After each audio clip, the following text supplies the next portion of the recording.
Shingles, as mentioned before, is the reactivation of the varicella-zoster virus in the human body.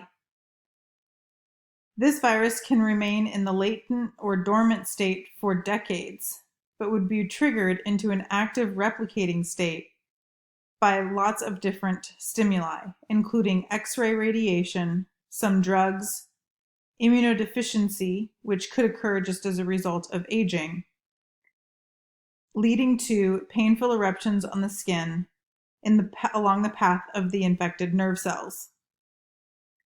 People who have shingles are contagious to individuals who have not had chickenpox, and someone with shingles can end up giving a naive individual chickenpox. Shingles can also cause a long-lasting, intense burning sensation or pain called post-herpetic neuralgia. There is good news, however, that there is a shingles vaccine called Zostavax that consists of live varicella-zoster viruses, licensed by the FDA in 2006. And in 2017, there's a new vaccine called Shingrix that's a recombinant or biotechnology-enhanced shingles vaccine. The CDC recommends healthy adults older than 50 years old receive 2 doses of these 2 to 6 months apart. This provides strong protection against shingles and post-herpetic neuralgia. Now, as worried as I am about getting shingles later in life because I had chickenpox when I was younger, since there was no vaccine, one of the scarier respiratory viruses that you can acquire in the United States is hantavirus. Hantavirus is found in Africa and has known since the 1930s. But those versions of hantavirus cause hemorrhagic or bleeding symptoms and are referred to as Old World hantavirus. However, we have a different version of hantavirus here in the United States. And this version of hantavirus causes respiratory ailments. And as a result of this difference is referred to as the sin nombre strain. The fatality rate for this version of hantavirus is at least 60%, making it extremely deadly. The disease occurs and primarily strikes young, healthy adults, with death occurring only several days after infection, as a result of an accumulation of fluid building up in the lungs. The sin nombre virus is carried by rodents, especially the deer mouse and the cotton rat. Transmission is most often the result of exposure to dried and aerosolized fecal material from these rodents, saliva or urine.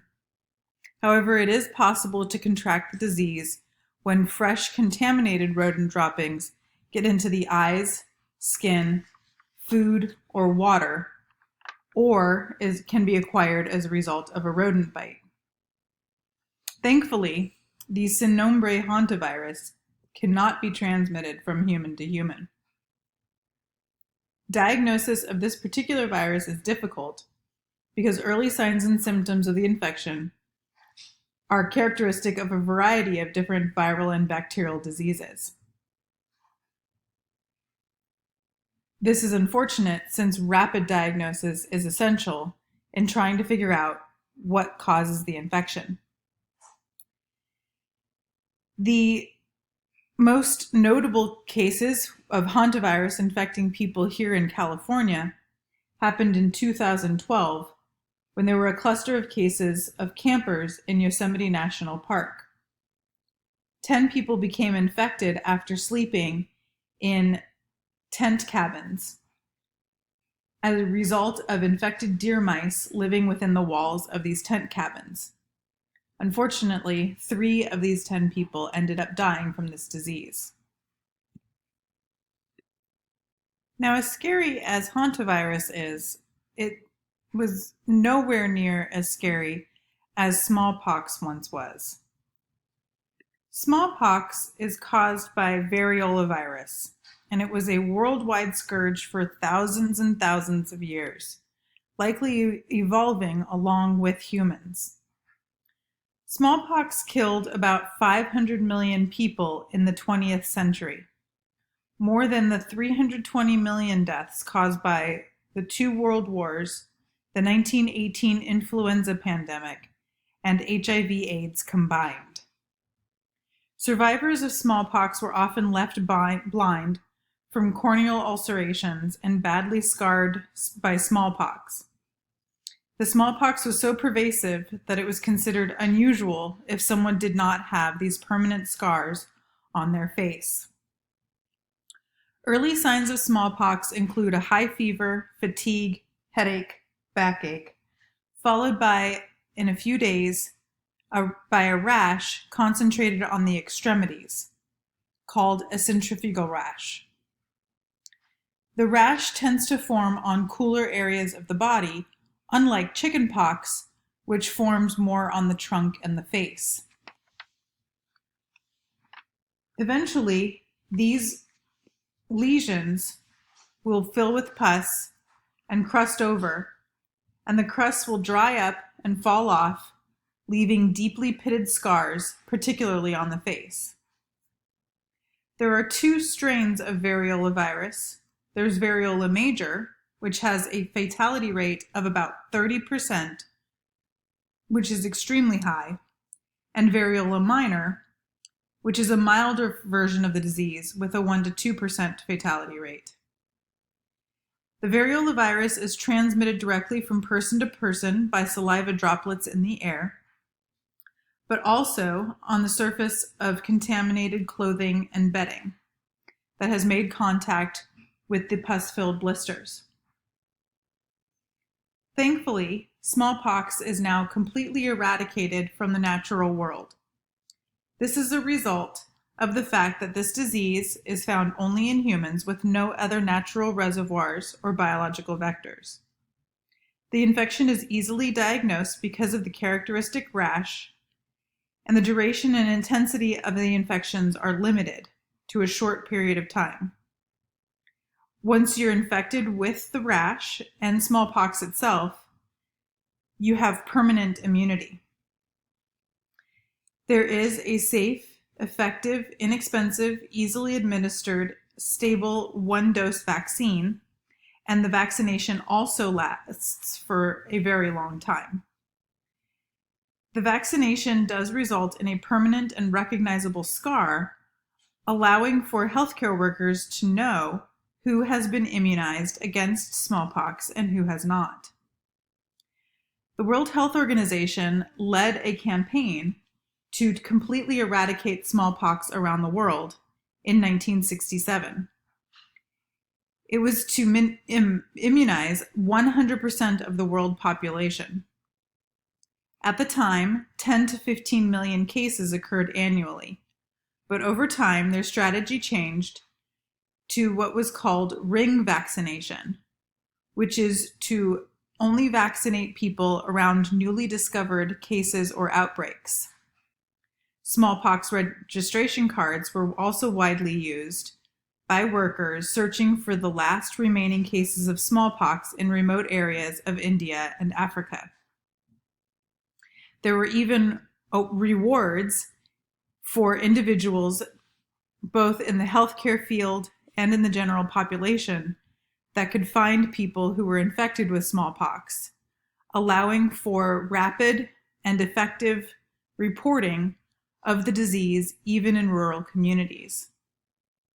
As a result of all of these activities, the disease was officially declared eradicated on October 26, 1979. About 7 years after it was declared eradicated from the United States. There is still currently a vaccine against smallpox. A new one, which has been tested by the FDA, was developed and released in 2018. This TPOXX vaccine is not for a naturally occurring smallpox, but for our military defense mechanisms on the off chance that an enemy governmental agency or bioterrorist organization were to attack U.S. citizens with the smallpox virus as a bioterrorism weapon. Monkeypox is an extremely rare version of another pox virus that does exist in animal reservoirs. As a result, though smallpox has been completely eradicated, monkeypox does still exist in nature and occasional outbreaks pop up.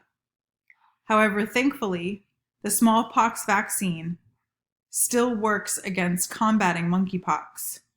So if this virus were to ever eventually take hold in the human population, at least we do have a vaccine that can protect those uninfected. In the next section, we're going to be talking about sexually transmitted viral infections. There are 3 major viruses that are transmitted by sexual contact.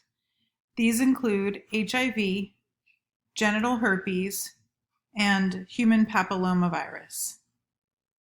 We're going to start with HIV. The first cases of the syndrome associated with HIV, known as AIDS, were first reported in 1981 in the United States. This was reported in a medical journal where there was a discussion about men suffering from Kaposi's sarcoma, later discovered to be caused by a herpes virus that normally causes no infection in individuals with strong immune systems. But when the immune system becomes weak, like in the case of AIDS, patients can be infected with it. These patients also tended to have pneumonia caused by a rare form of pneumonia-causing microbes and Candida albicans infections, especially in the throat.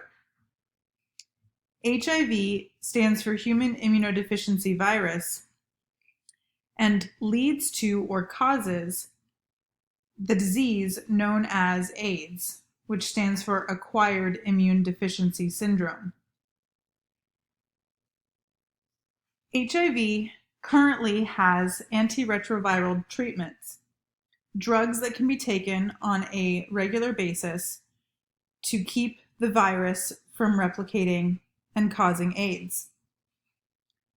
In 2000, of the roughly 35 million people living worldwide with HIV, fewer than 1 million were being treated with these antiretroviral drugs.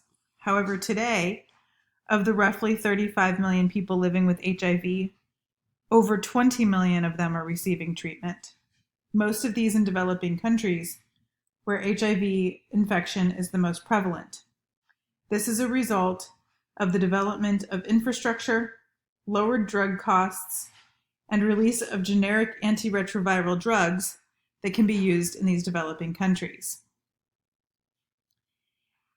AIDS is the syndrome that results from HIV infections, and AIDS allows for the development of opportunistic infections, or diseases that normally don't infect individuals with healthy immune systems, but can cause disease in people with compromised immune systems.